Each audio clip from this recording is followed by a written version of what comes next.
regarding your plan, correct me if I'm wrong, but you have never excluded to restore a permanent monarchy with a democratically elected government serving in your name.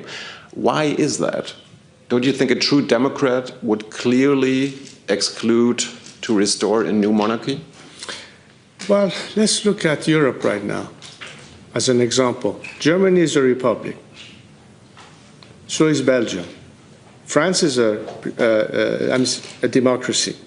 So is Belgium. France is a democracy. So is Sweden.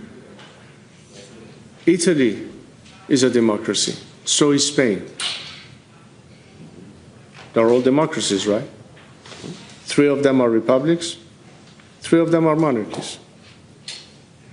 So if you're telling me that people don't have a right to decide via the ballot box what's their preferred system, which is what I leave it to, then you're not respecting the will of the Iranian people.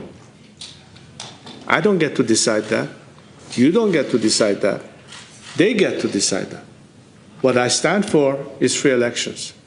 What I propose is a process whereby, through the ballot box, the majority of the Iranian people will have to decide what is the best system suited for their interests. They get to choose. And the only role that I have for myself, and I offer to be the transitional leader, is precisely to bring them to a position where they can make that choice. And I think democracy is not about eliminating democratic options. It's by allowing people to have choices.